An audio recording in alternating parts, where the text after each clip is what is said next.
What's up guys, it is that Panda Guy and I'm here again with another video, and today we're going to be looking at the Genesis War schedule optimizations and we're going to be talking a bit about it. I do think that there's some good things in here. I do think that there's some bad things in here that I don't totally agree with. Some things I kind of agree and disagree with, but we'll talk about that as we go through this, and I'll just give you guys my thoughts on a lot of this stuff. And yeah, let's kind of hop right into this. So to start off, it does say after the round of Genesis War held on the 4th to the 8th, which is the one we're about to get into, that we just finished registration for.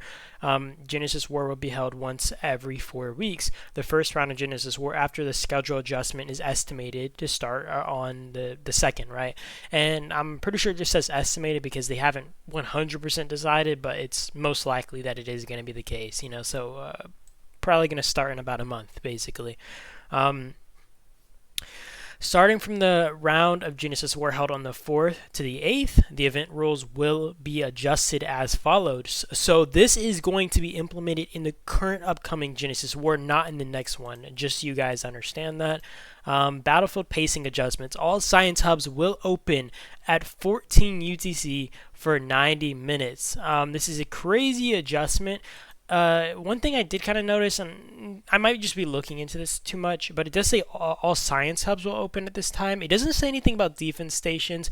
I could be wrong, but does that potentially mean that the defense stations only will be opened up alone at 4 UTC? I'm assuming that's not actually the case. I'm assuming it is just everything opens up at 14 UTC, but I just find the wording to be stupid. I mean, they could have worded that a little bit better, to be honest, right? And honestly, if they did go with the explanation that I gave, I think that this could actually work out because it would force the more intense fights later, and then in the first fight you're more focused on kind of taking your enemy's defensive stations, meaning that you're playing more so into their hands or more so into their territory or whatever the case. Overall, I think that would be kind of interesting, but that's probably not going to be how it works. Probably everything opens up and it opens for 90 minutes, meaning that you're going to be fighting for an hour and a half at 14 UTC instead of the hour fight at 4 UTC. 1 hour fight at 14 UTC, so they're basically cutting down the amount of fighting as well by 30 minutes supposedly. So yeah. They also did an adjustment to the buffed hunt event. Basically, for anybody who doesn't know, there would be zombies or chainsaw zombies that would spawn respectively at the top and the bottom of the map, or kind of within that area right under the middle area where you kind of fight over the objectives. They would spawn those at 0 UTC. They would spawn them at, I think it's 5 UTC, because it would be after the first fight.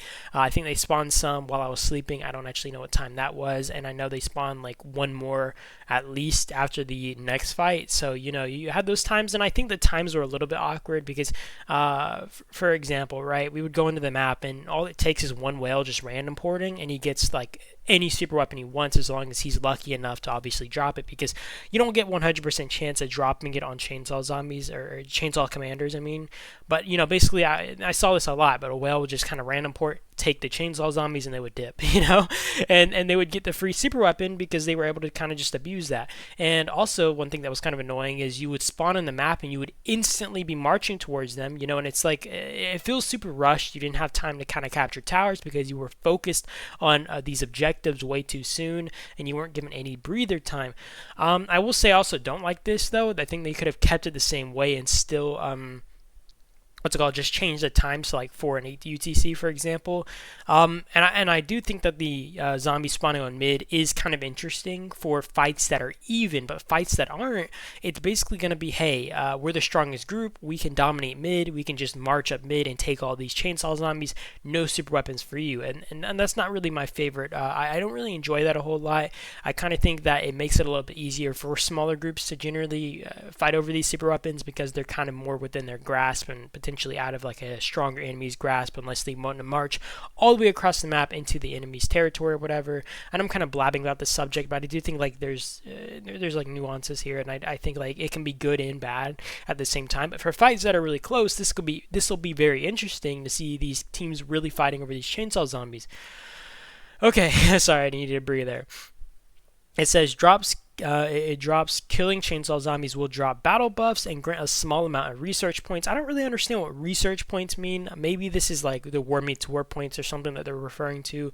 Killing chainsaw commanders will always drop super weapons. So for anybody who doesn't understand, I did just say it, but you would have a chance at dropping a super weapon before. And I think one reason they maybe did this was to make sure that people feel more inclined to fight over objectives, or there's more reason to, because imagine you show up to fight over these objectives, right, and you win, or even if you lose, and there's no super weapons that drop off these chainsaw commanders. Wouldn't that just be so disheartening? You know what I mean?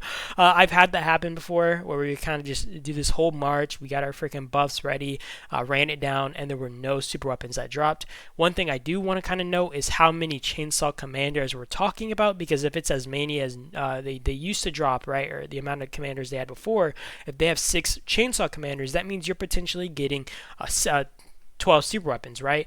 Which for teams that are winning, which are usually going to be the stronger teams, this is absolutely insane. And if they can just dominate all the super weapons, having 12 super weapons on your side is absolutely insane. I do think like the addition of super weapons is a cool feature, but I do think that they kind of have to make sure that they're implementing it properly. And I think that they have to make sure that they're not introducing too many into the map. You know, there's not too many that you're fighting over, so it doesn't become a playground for whales, right? And it's just going to be like abused by the strongest team in that case. Either way, I am very interested in that aspect. And for the third point, they do say, in addition, a brand new island raid event is currently under development. Please refer to the in-game event schedule for the specific release date. This basically, I'm assuming what this means is when it comes around or when it's ready, they're going to basically say, hey, look here, we're going to this is when it's introduced or something like that, right?